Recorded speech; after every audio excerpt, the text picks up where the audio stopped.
И така, в студиото вече е Елен Симеонов и Давид Димитров от инициативата Ловци на педофили. Хората знаят всъщност в социалните мрежи, активни сте там, но започваме с това. Всъщност разкажи ни твоята история, която е много интересна и от която всъщност произлиза цялото това нещо. Знаеш ли, когато бях на 13 години, започнах да ходя по футболни матчове и няколко месеца по-късно съзнах, че това е загуба на време. Започнах да се замислям какво всъщност трябва да правим ние като общество, като индивиди, които съставляват един колектив. И когато бях на 16 години, започнах да мисля някакви идеи, с които мога да бъда полезен на обществото. Заедно с моите приятели, с най-близкото ми обкръжение. Минах през редица идеи, една от които беше ловът на педофили. Става дума за 2020 година, но тогава нямах план. Не знаех как да действам, нито организация, никаква представа как се води една кампания, как става една инициатива. За да стане по-ясно на хората, които не са запознати, всъщност това, което ти правиш, е разобличаване на сексуални хората, насилници на деца. Хора, които търсят секс от малолетни деца. Момчета и момичета по 12-13 години.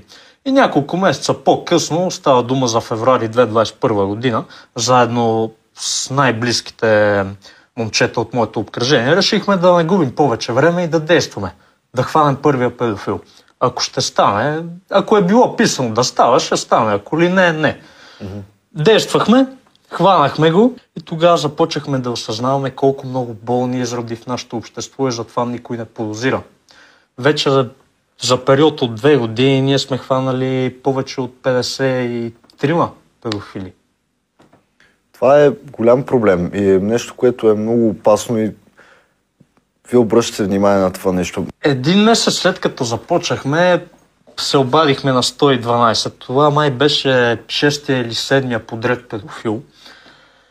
Заловихме го до Южен парк ЖК Стрелбище на територията на 4-то районно.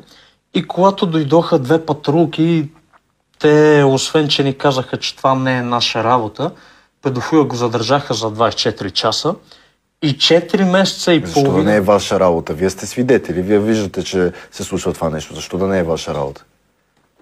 По-интересното е, че 4 месеца и половина по-късно получих прокурорска преписка, че на педофила няма да му бъдат повдигнати обвинения.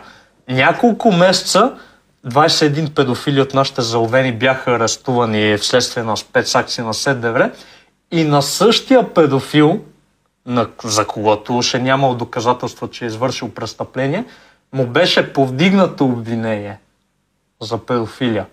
Как става това? Какво ти говори това? Че педофилите може и да имат някой друг чадър. Ние не сме хванали някакви безобидни хора. От тези 53 има общински съветници, бизнесмени, учители. Последния, който хванахме, беше военен. Беше военен. Ами, педофилията има чадър в нашата държава. Явор Колев, бившият шеф на киберпрестъпност към ГДБОП, знаеш ли веднъж какво каза? Че България е секс дестинация за педофили. Гледат и много млади хора. Това е идеята на предаването, да не правим просто някакви неща, да каним инфлуенсъри, влогъри, всичките тези неща, които ги виждаме по другите телевизии, един изчистен образ. Това е всъщност това, което се случва в България. Всеки може да бъде подложен на това нещо. Кажи ни ти, защо реши да се включиш в това нещо?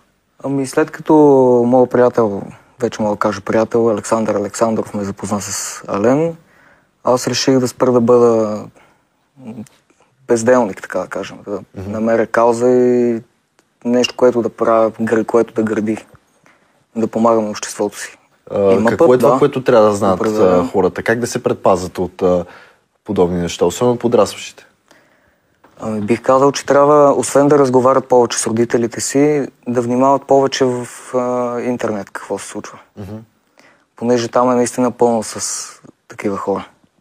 Да вземем едно момиче, което има профили в социалните мрежи, Instagram, Facebook, Snapchat и така нататък, без значение дали има провокативни снимки. Едно момиче от България, или всъщност даже откъдето и да е, всеки ден получава различни покани от 30-40-50 годишни мъже, сексуални предложения, покани за къфенета. Всяко едно момиче е подложено на такива покани. тук трябва да се замислим каква е ролята на социалните мрежи в съвременното общество. Дали те са повече полезни или точно обратното, имат негативни последици. Комуникацията помежду ни може да се е улеснила за последните 20 години благодарение на интернет, но можем ли да кажем също за нашата сигурност, за нашата безопасност? Защото все по-малки деца започват да използват социалните мрежи. Аз лично започнах да използвам интернет, когато бях на 4-5 годишна възраст. И това аз не съм бил единственото дете, което е започнало. Аз за щастие не съм бил обект на нещо подобно, но за сметка на това много други деца са били. Вие поведохте тази кампания 2020 година, нали така? 2021 по-конкретно, да. От 2020 дойде идеята. Когато наистина се вдигна много шум, ти беше подложен на репресия. Мога спокойно да си го кажем. Може да се каже репресия, да. Октомври 2021 ни арестуваха, няколко месеца по-късно пак ме арестуваха.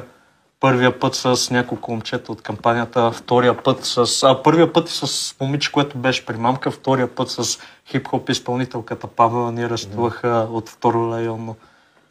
После държавата си го преписа на себе си това нещо, че ги е разкрила. 21 педофили бяха разкрити от прокуратурата с помощта на овците на педофили. С помощта. Значи е имало такова нещо. Написали са и с помощта. Да, с помощта на овците на педофили. Тогава променили се настроението срещу вас? Като че правите наистина той горе-долу именно по това време се присъедини. Аз по това време дойдох. Март месец миналата година. Да.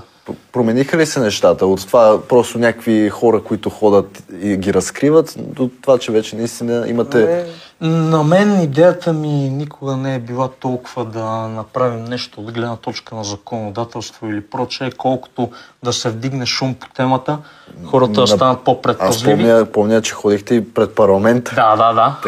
Ходихме и за това ще разказвам. Да.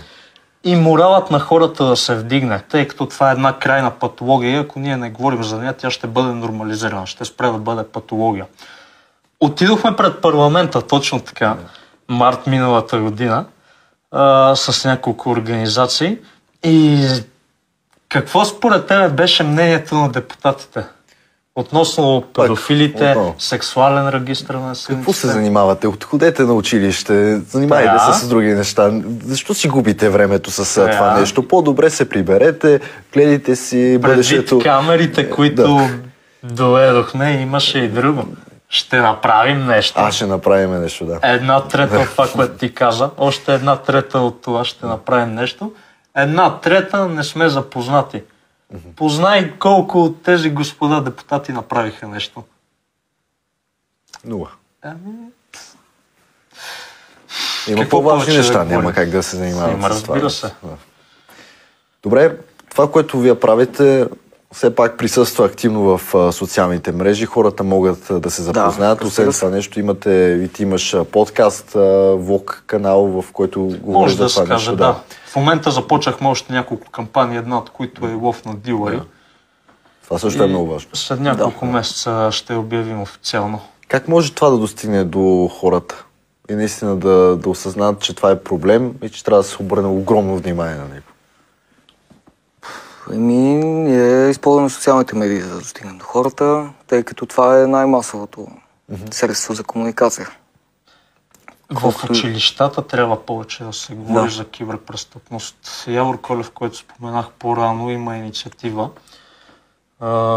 благодарение на която за период от година и половина той и неговия екип са обиколили десетки, ако не стотици училища в цялата ни страна. Ставаше дума за над 100 000 деца, ако не се лъжа.